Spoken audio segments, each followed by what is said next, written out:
Confusion है, बिल्कुल सही बात है। अब कंफ्यूजन क्या है, उसकी जड़ क्या है?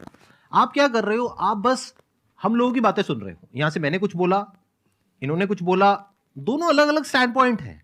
मतलब इस दुनिया में आर्ट्स भी है, साइंस भी है, कॉमर्स भी है। अब आप कहोगे अब तीनों में कॉन्ट्रडिक्शन है। अरे कॉन्ट्रडिक्शन नहीं है, अलग अलग लोगों के लिए अलग अलग स्ट्रीम्स है। डिपेंड्स अपॉन कि आपकी प्रेफरेंस क्या है, आपकी प्रायोरिटीज क्या है। तो आपको तीन चीजें देखनी पड़ेंगी, एक अपना पास्ट, अपना प्रेजेंट और अपना फ्यूचर।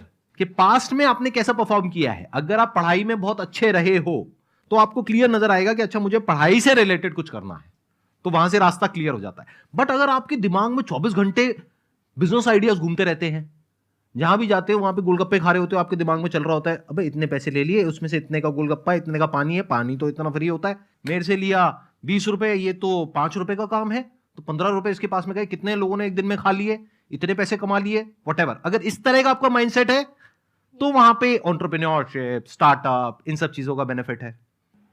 तो हर रास्ता हर एक के लिए नहीं होता है। तो ये आपको कैसे समझ आएगा? अपने पास्ट को देख करके। दूसरा, अपने प्रेजेंट को देखो कि आपके पास में क्या रिसोर्सेज हैं। सोचने से क्या होता है, आपको ये भी तो देखना पड़ेगा आपके पास में क्या रिसोर्सेज हैं। उसके बेस पर आप सोच सकते हो ना।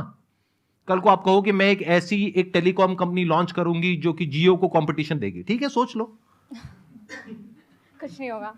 क्या है पीछे, बैकग्राउंड क्या है, आपके पास में क्या रिसोर्सेज है, how are you going to compete. तो आप फालतू में कुछ भी सोच रहे हो ना। तो यहां पे कॉन्ट्रडिक्शन क्या है, कंफ्यूजन क्या है? कुछ भी नहीं। तो जब आपके रिसोर्सेज ही आपको अलाउ नहीं कर रहे वो करने के लिए, तो सोच क्यों रहे हो? तीसरा, फ्यूचर में आप अपने लिए कैसी लाइफ चाहते हो।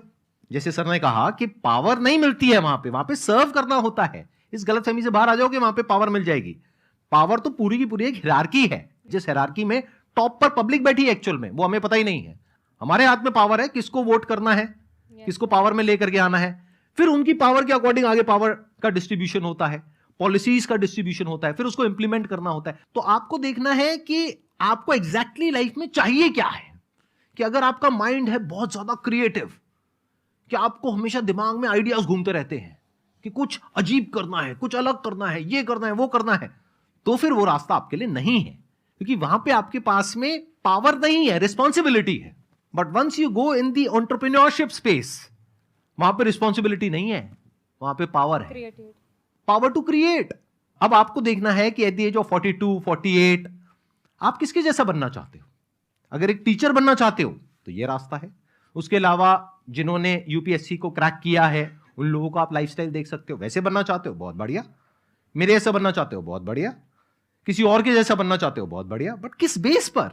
अपनी पर्सनालिटी को देखो ना, क्या लाइन हो रहा है। Sir actually